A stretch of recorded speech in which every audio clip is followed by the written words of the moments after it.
Oh man, coming up next, an interview with one of the greatest singer-songwriters of the rock era on his breakthrough song that took him to the masses and an in-depth look at one of his finest albums. So he stayed up for 36 hours straight to write this iconic song. It came from insomnia, a lot of coffee, and a debut album of a band that would be his inspiration. We're also a bit of a rival. It would jumpstart a career of one of music's greatest writers, culminating years later when he would sit eyeball to eyeball with Sir Paul McCartney and write over a dozen songs that impressed the former Beatles so much, he said it was the closest he'd ever felt to writing with John Lennon since Lennon's death. Man, you gotta see this interview.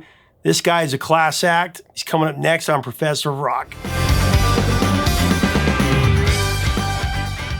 Hey, music junkies, Professor of Rock, always here to celebrate the greatest artists and the greatest songs of all time.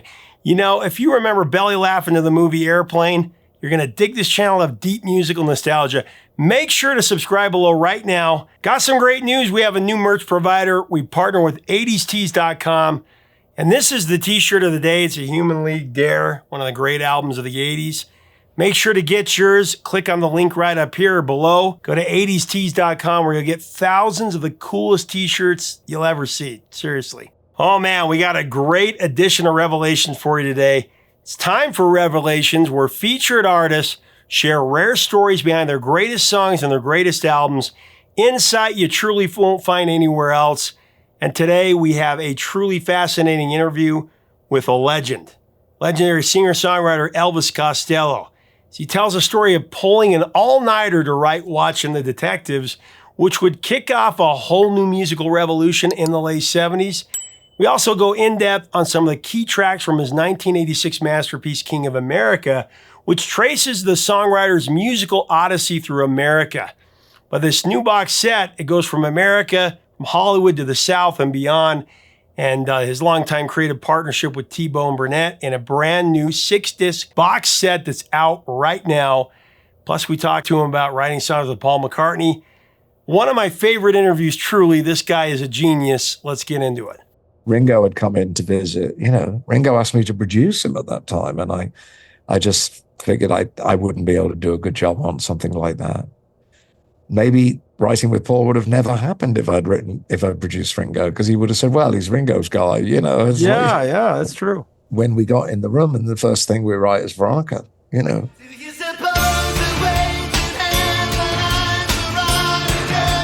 So it seemed like a good idea. Well, you want her too. McCartney said it was the closest he felt to writing with Lennon again. Yeah, but that's only because I got the sarcastic lines.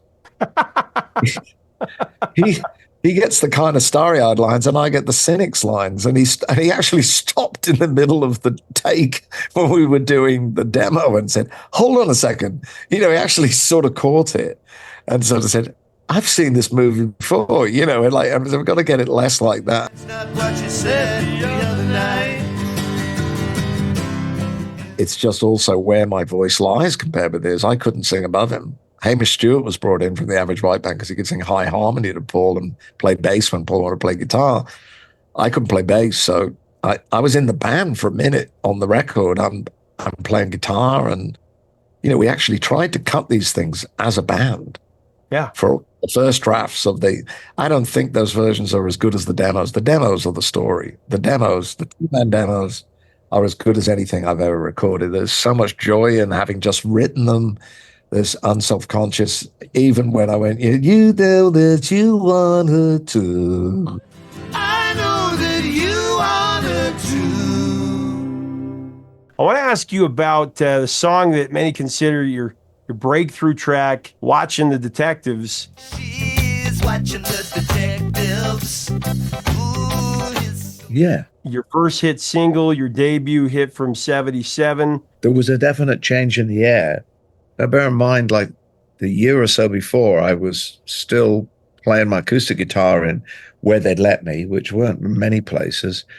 And honestly, my models for songwriting were people like John Prine, who had a very, very, confidential. What he was singing about wasn't intimate in that same sense. He had a very unique view.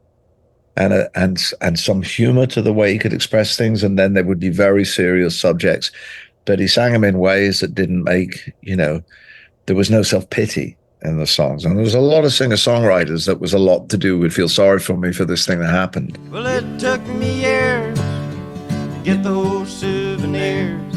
I liked Randy Newman as well for similar reasons, because he could sing something like Davy the Fat Boy. Fat boy dance for you. He could sing Simon Smith and His Amazing Dancing Bear. There really could be two sides of the same coin, those two songs. So I was really into words. But these are all people whose music was quite nuanced, and it wasn't anything to do with rock and roll, even though I knew all that music from growing up through the 60s. And then I could sense these things coming. And I got the opportunity, having really had my demo tapes such as they were, which was just me playing through some songs, rejected all over town. This one label took a flyer on me to, I think they saw me more as a songwriter than a real performer because of the way I looked. But then I think even from the foundation of Stiff Records, which that Watching the Detectives was on, I was the first artist through the door. I followed Nick Lowe into the building. Nick was the house producer, the debut artist on the label. I was the first person to present unknown music to the label. I was there the week that the company started. I was the 11th release. I had to get in a queue behind The Damned and Richard Hell and Plummet Airlines and all these people who were seen to be more urgent, mainly because they had bands to play the music. I've got a new rose, I've got a good. Yes, I knew that I always would. I was given this incredible luxury of making my first album with a group of American musicians from Marin County. There were some singles put out. The first was Lesson Zero. Everything needs less than zero. Hey. Second was Allison. Allison. The third was Red Shoes.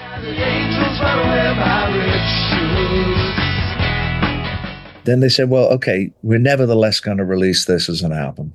Well, that was true, which in England didn't include Watching the Detectives. I wrote it with reference to the Clash's first records. I was living in the suburbs. I had, a wife and a young son, and I was working in a day job as next to a lipstick factory, working a little computer. And that allowed me a lot of time to think and write, sometimes staying up late at night when it was quiet and listening to records not very loud. And sometimes singing kind of at a volume. I couldn't really tell whether I was singing loud or quiet because I was singing, as they say, sotto voce, Watching Detectives was definitely the product of staying up literally all night.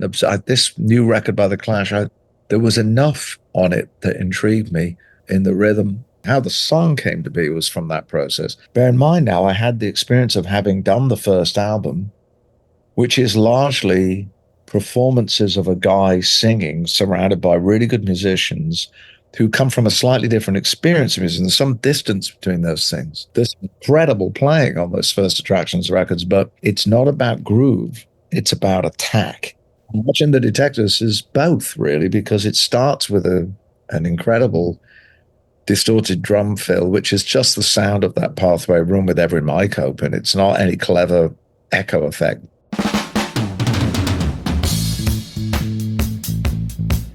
It features one of my favorite lyrics you've written at the end of the second verse. She's filing her nails while they're dragging the lake. That's really an eloquent passage. Filing her nails while they're dragging the lake. Thank you. That's also, a lot of exposure both to, the BBC would have late night, relatively late night, like 10:30, it's like screenings of various Philip Marlowe stories. The key ones were familiar to me, and I read, all the Chandler stories and Dashiell Hammett and things like that. So that turn of phrase kind of appealed to me, and it still does. I still sort of will frame something in that. Don't doubt my eyes, they betray the past, but I've already forgotten much more than you will ever know. That's the first verse of Church Underground from the same record. Much more than you will ever know. That just popped in my head now, but that's also a film noir lyric. You could set those words to the music of Watching the Detectives and it fit right in. Oh yeah, like, but he can't be wounded because he's got no heart.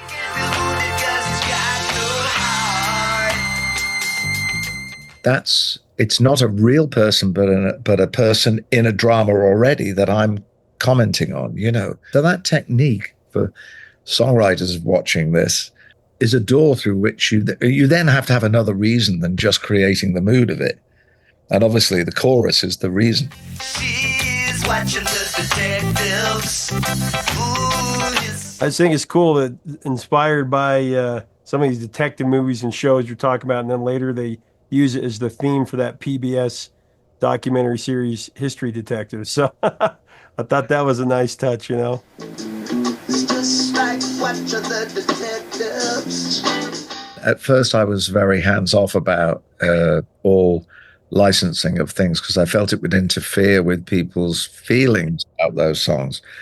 And, I turned probably down a fortune from Nike, who wanted to use Pump It Up as a sneaker advert years ago. Pump it up until you can feel it. And, but now I think if anybody's watching from Nike, it's not because I've lost my principles. I just don't think it matters now because some time has gone by. We've heard that song, in lots of, I've heard it played at the hockey game. I've played it at the hockey game.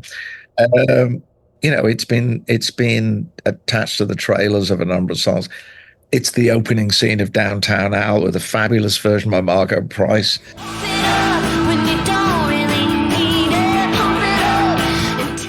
I think the song has proved me wrong in my, my sort of protectiveness about any of my songs, that they weren't necessarily bent out of shape.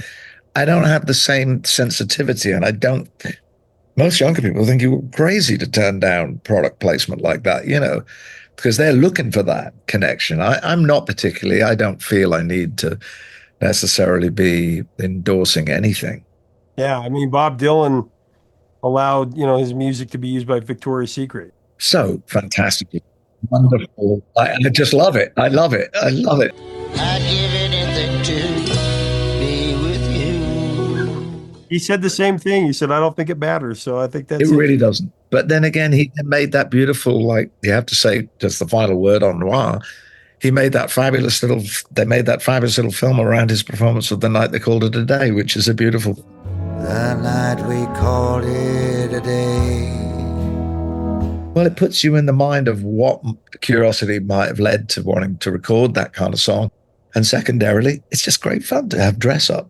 Well, let's talk about the box set. King of America and Other Realms, celebration of your love for American music and traces your musical travels from Hollywood, where King of America album was recorded in '86. And I love the rich history of this album. Thank you. You and T-Bone coming together. Yeah, well, we did. It was discovering that we were somehow brothers. But I think that discovery came in the midst of what was the first solo tour, professional solo performances I ever gave, which were in sometime in '84. And I became friends on that tour. And by the end of the tour, the songs on Goodbye Cruel World had been pushed out of the set by the songs that were to be on King of America. You know why? Because they were better songs. And they were about stuff that mattered right there and then.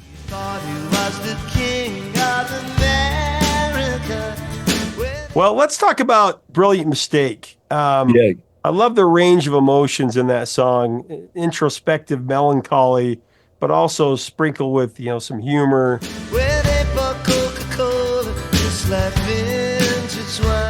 The big discovery, really, of putting this record together, and it goes to show why maybe sometimes it's good to put together a longer form piece of storytelling.